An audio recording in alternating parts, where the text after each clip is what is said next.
Hi, everybody. Welcome to Christian Homestead. My name is Jared. I came across a really interesting idea.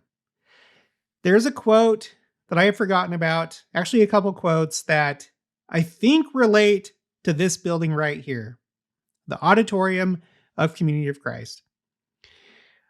I've been trying to piece this together for a long time. What is the New Jerusalem supposed to look like? It was my understanding for a long time that there were supposed to be 24 temples, that they were all supposed to look like the Kirtland Temple. But I don't know when it was. I think it might have been last year. I came across a number of different quotes indicating that there's a 25th. And I think that this might be the 25th. I'm going to explain why. There's actually really good reason to believe this. So 24 in addition to a 25th, and it's the 25th in which the Lord is supposed to appear according to these quotes. And the 25th temple is different from the rest. This just came to me. Well, I don't know. Maybe it was meant to be. Here's a picture that I took last year when it was foggy, or, well, on this day, the clouds were low. It wasn't really foggy on the ground, but it made for some pretty amazing pictures at nighttime. It looked like a pillar of fire, coming up off the auditorium. Here's another view.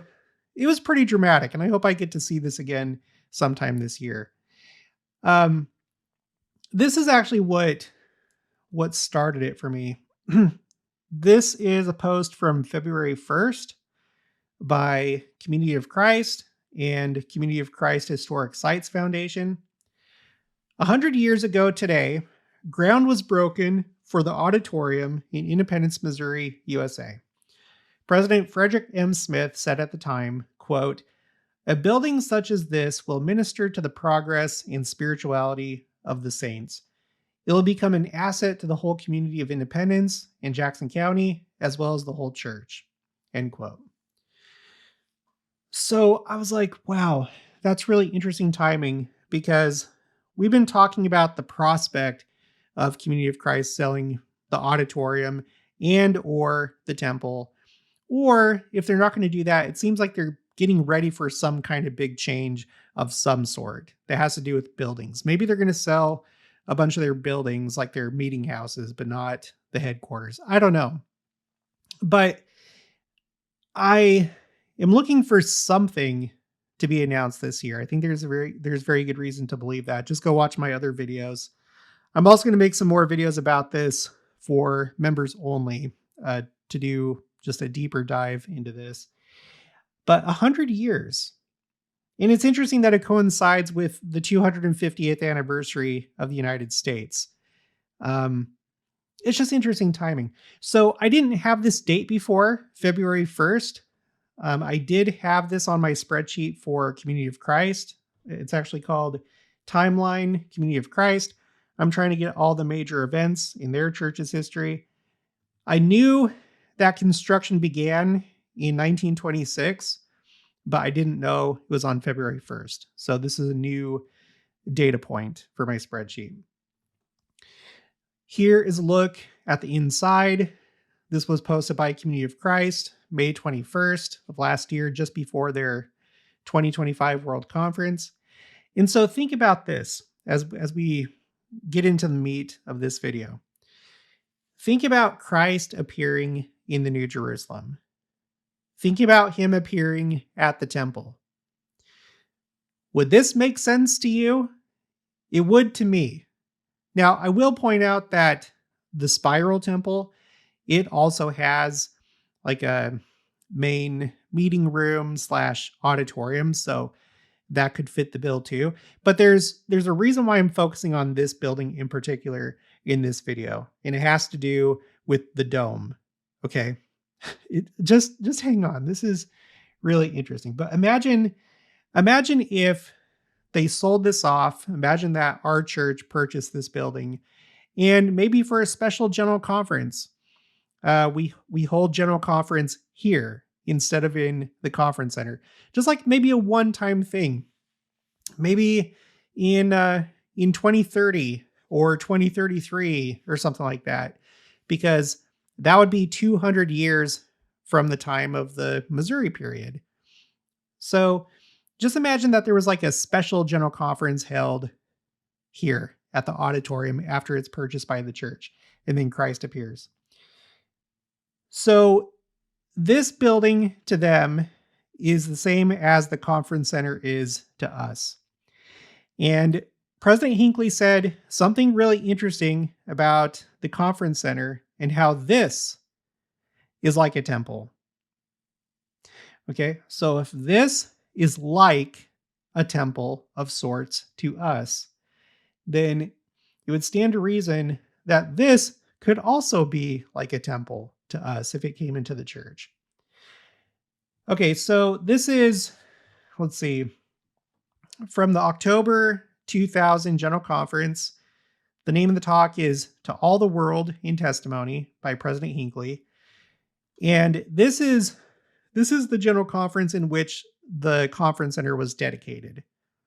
Now, they had held the April General Conference in the conference center, but it wasn't dedicated until October of the year 2000. So in that context, he said this. Ground was broken July 24th, 1997, the 150th anniversary of the arrival of the first pioneers in this valley. So that's kind of interesting. We were just talking about this being the 100-year anniversary of the auditorium and how ground was broken 100 years ago. And this year is the 250th anniversary of the United States. That's kind of interesting. Continuing, he says, we did not know it at the time, but in 1853, Brigham Young, in speaking of temples,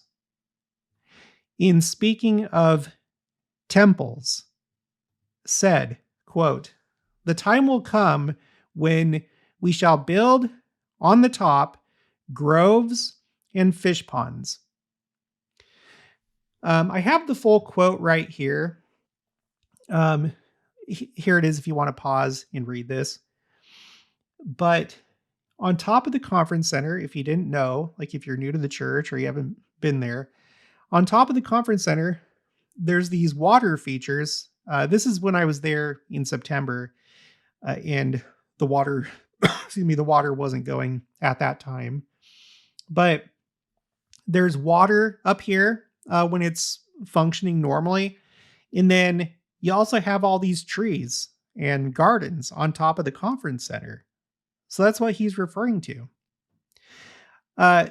It's interesting because if we look at the Community of Christ temple and you go up to the roof, or like you go up this ramp or steps and it comes up to this other level, you have a garden up there. You don't have any water features, but at some point in the future, I'm sure that a fountain, a pond, a stream could be added to this area. It's already really pretty. This is actually one of my favorite places to come here in Independence, Missouri. Here's a few other views of it. Right now they have a labyrinth right here. And then just this nice open area. I love open areas like this. I just love them. But yeah, you can see just like it's kind of similar in a sense to the conference center. You don't have any trees up here, but you do have native plants and flowers and stuff like that. I really like it over here. Just the way that the architecture goes as you're looking at the auditorium, especially at sunset, like this picture. That's why I took this picture, because the auditorium was starting to light up with those lights on the roof, and it's just really cool. It's a really cool place. Okay, so back to President Hinckley. So, yeah, again, well, let me just read it from here. So he says, the time will come when there will be one in the center of temples.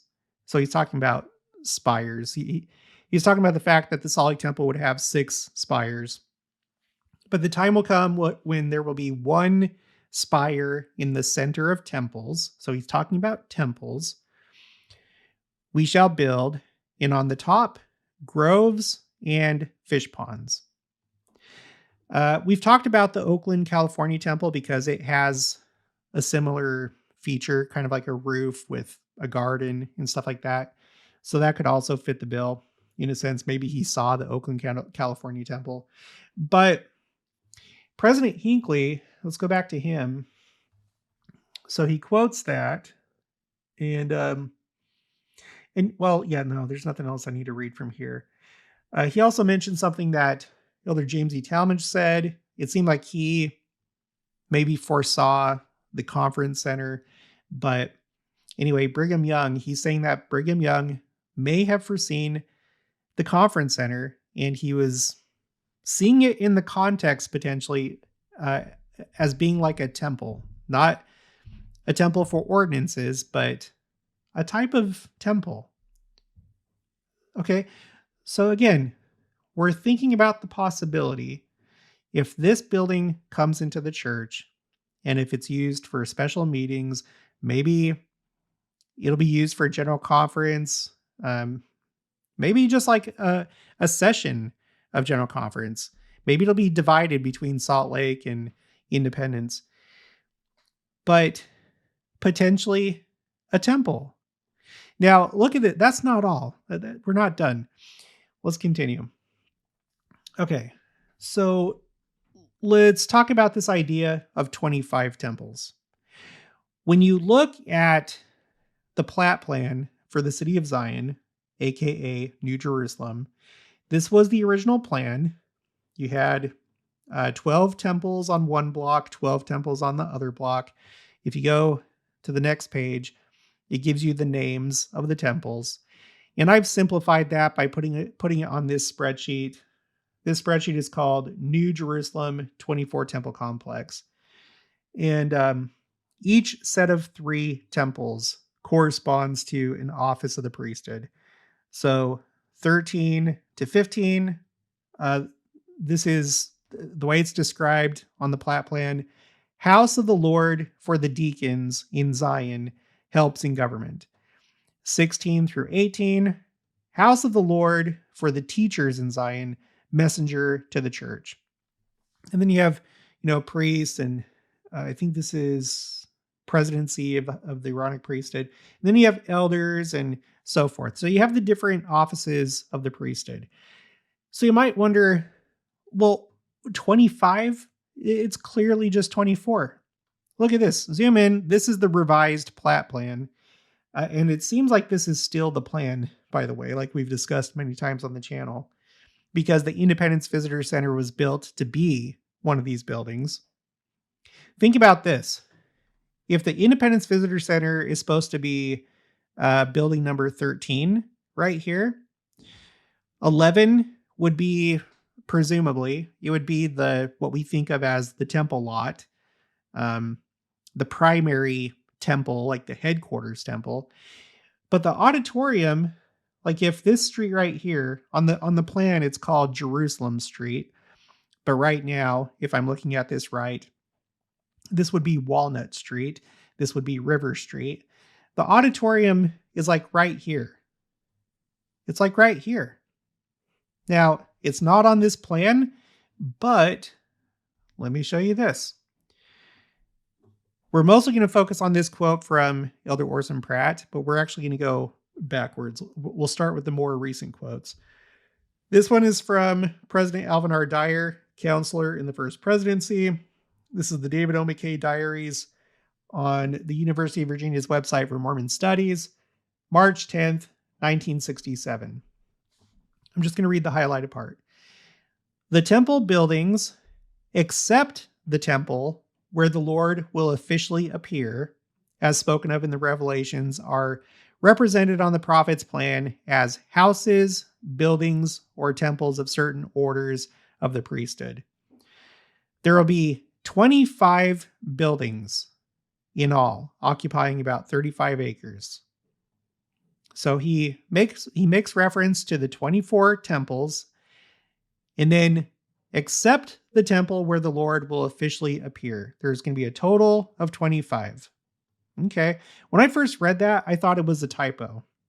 I was like, oh, they must have just like transcribed that incorrectly, or it was a mistake. No, this is from David O. McKay, also in the David O. McKay diaries. This is February 1st, 1967. And it says, um, let's see, Emil Fetzer has been assigned by the building committee to work with the project. It was reported to the president that in the preparation for the schematics, that consideration was given to the information on the plat plan of the city of Zion prepared by the prophet Joseph Smith.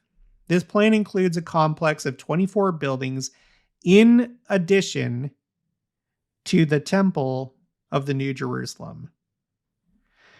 All right, so that's really interesting. Just really quick, I can already hear somebody typing. The 24 temples are temples. You come over here, you look at let me zoom in. You look at the description of the temples. It says the names of the temples to be built. And then it talks about temples 10, 11, 12, 7, 8, 9, and so forth. They're temples. They're all temples. 24 temples plus the 25th temple. Okay, now, I'm so glad I decided to do this video. I'm so glad that Community of Christ posted this and reminded me, gave me this additional information and reminded me of this. I had done a video a while ago on this quote from Elder Orson Pratt. This was October 26, 1879, in the Tabernacle in Salt Lake.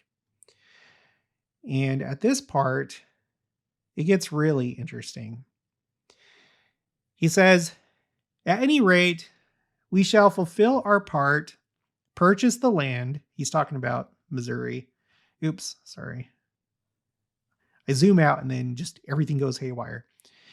At any rate, we shall fulfill our part, purchase the land, gather together upon our own purchased land, and we calculate to obey all the laws of the state of Missouri and all the laws of the state of Kansas that are constitutional in their nature. But, says one, suppose the people should rise up and say, you should not possess the land. What would you do? We would leave the matter in the hands of the Lord, just the same as we did at the first when he led us by revelation to where the great central stake of Zion should be built.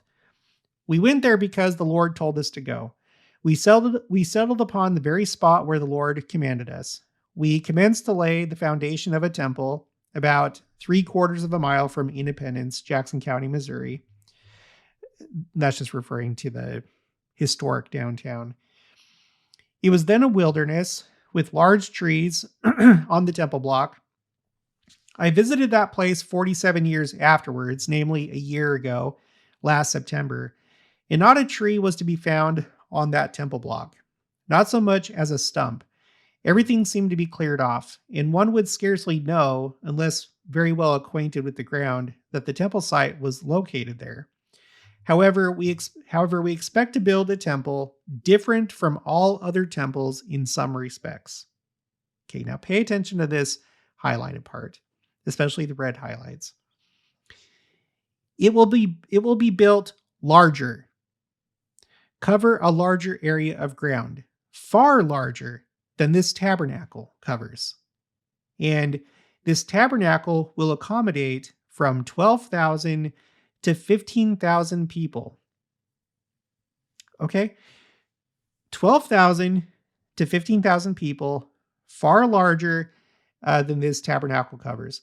Now, at the time that he said this, the Salt Lake Temple was in construction, but and that's, I think, by square footage, I think it's still the largest temple in the church, if I'm not mistaken. But by that point, you had the St. George, Utah temple, and I'm not sure about the other pioneer temples, but it's pretty clear. I think it's pretty clear. He's talking about a big building, bigger than the Salt Lake Temple, bigger than other temples that we have right now. 12 to 15,000 people. 12 to 15,000 people. Well, is there a building like that right now in Independence? Yeah, there is. Now, I wanted to see the capacity, and according to this, I mean, it kind of conflicts a little bit. At this part, it says 5,800 people. Over here, it says 6,000. So about 6,000 people. So it's not that large as what Orson Pratt is describing, but maybe he only had a general idea of how big it was supposed to be. Um, when we think about the tabernacle, if you come down here, it says capacity 3,500. So, and you can tell when you look at the two buildings that the, um, what's it called? The auditorium is larger than the tabernacle. I did, let's see, where did I put it? Right here. So think about this. If Christ was going to make an official appearance before the conference center was constructed, let's go back to the year 1980. And if like there started to be rumors that Christ was going to appear during General Conference or he was going to speak to the whole church, that he was going to speak to the whole church, where would you picture him appearing? Probably the tabernacle, because you would associate an address to the entire church with General Conference. And back in those days, in 1980, that's where General Conference was held. And guess what? It's interesting because the tabernacle is also a domed building and right next to the temple. So a place for addressing the church, a place for addressing the church, the tabernacle, and then later on, also very close to the temple, the Salt Lake Temple, the conference center. So why can't it be the same with this? That when Christ appears at the New Jerusalem in the temple, why can't it be this? I think that it could be. It makes a lot of sense. But there's more. Okay. So he continues. We expect to build the temple much larger, very much larger, according to the revelation God gave us 40 years ago in regard to that temple. I think he's referring to this, the plat plan and the revised plat plan. And there's also, I should have pulled it up, but there's actually the plan for, let's just do it. Plan for the house of the Lord in Zion, Joseph Smith papers. Yeah, here we go.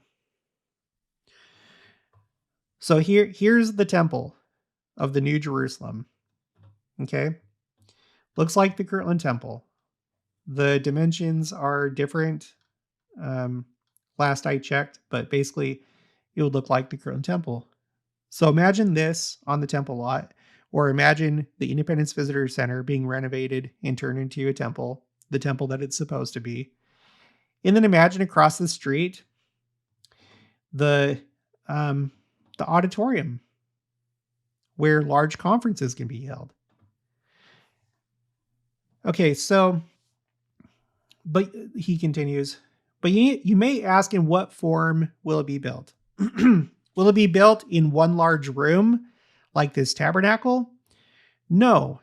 There will be 24 different compartments in the temple that will be built in Jackson County. Now, this is where my idea may fall apart, but because he's saying compartments within the temple. Excuse me. But later on, he refers to these as buildings. So again, when it comes to prophecy, we look through a glass darkly. We may have an initial idea, just a general idea of what's supposed to happen without knowing all the details. Is that what's going on here? I don't know. I don't know where he gets some of what he's saying here. I can't corroborate it with anything else. There's some unique things that he says here that I haven't found anywhere else. Like this. No, there will be 24 different compartments in the temple that will be built in Jackson County. The names of these compartments were given to us some 45 or 46 years ago. The names we still have. And when we build these 24 rooms in a circular form and arched over the center, we shall give the names to all these different compartments, just as the Lord specified through Joseph Smith. So the only thing that I know of that was given names in the total of like 24 things that were given names are these temples. You don't see anything here about an arch, but if he's kind of like conflating things together, then you have the 24 temples with their names broken down by priesthood offices. And then across the street, you do have something that has a big arch or a dome. You do. Okay, so continuing, I'm actually going to skip down to this next highlighted part. Perhaps you may ask for what purpose these 24 compartments are to be built. I answer not to assemble the outside world in, nor to assemble the saints all in one place, but these buildings will be built with a special view to the different orders, or in other words, the different quorums or councils of the two priesthoods that God has ordained on the earth.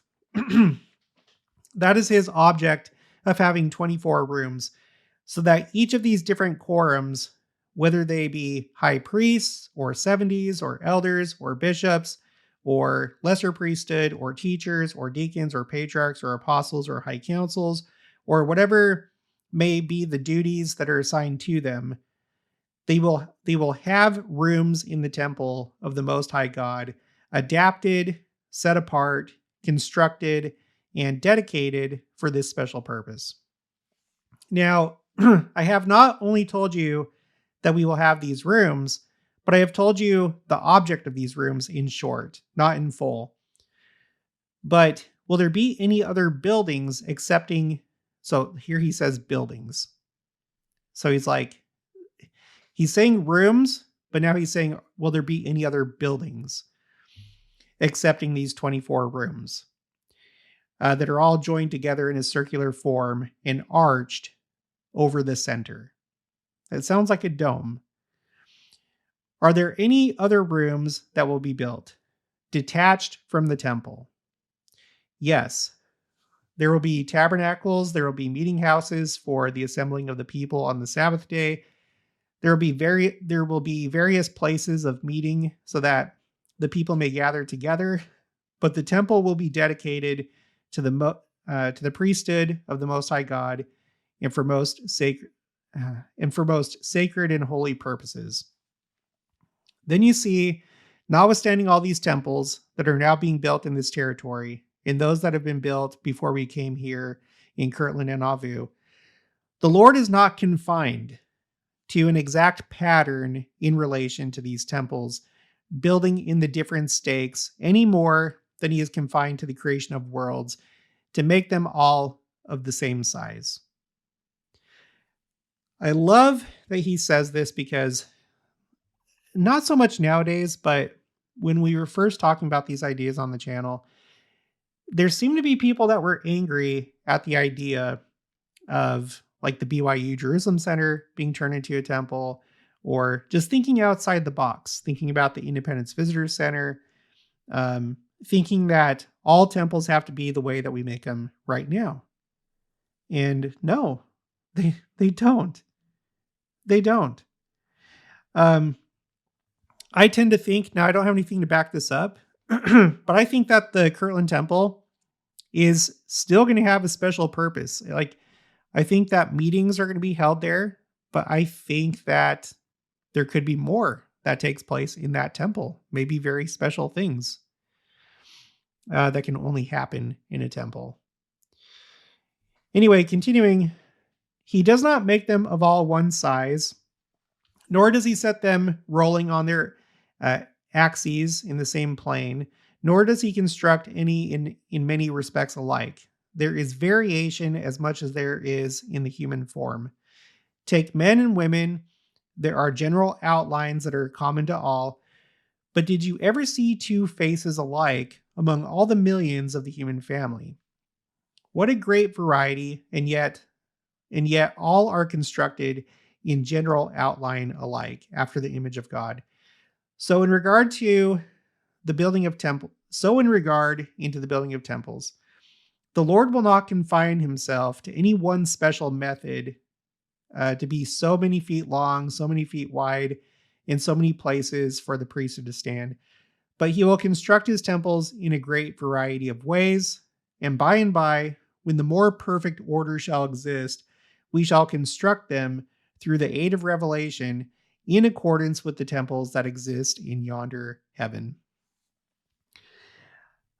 So there you have it. This is a video I made, 2 years ago, December 20th, 2023, where I was exploring the idea of the Dome of the Rock being the Temple of Jerusalem. A lot of people think, no, it's got to be just like the Second Temple, has to have the same layout. Says who? Says who? Again, we've seen a bunch of temples already that were not originally built to be temples. The Provo City Center Temple, the Copenhagen, Denmark Temple, the Belgium, Brussels Temple, the Manhattan, New York Temple. And I think there might be another one or two. The Vernal, Utah Temple. Any building can be turned into a temple. Any building can. And there's a lot of interesting things about the Dome of the Rock. I have this screenshot pulled up because at this point of the video, I was talking about how domes nowadays are associated sometimes with government buildings. With government. Right? With government. And during the millennium, you're going to have these two world capitals, one in Jerusalem and one in New Jerusalem. So maybe it'd be fitting that there would be these important domed buildings in both cities. But there's more. I'm not going to cover that all here. That's an entire different video. But I'll put a link for this in the description box below. And if you'd like to take a video tour with me around the auditorium, I'll put this link in the description box below. This is my other channel called Explore Church Sites. I'll do this one. This is a tour of that area while it's foggy. And then Temple Square, the conference center, and not just the top, but I go inside the conference center and I go on all the different levels, all 4 levels of the conference center. And yeah. So that's going to be it for this one. I'll talk to you guys later.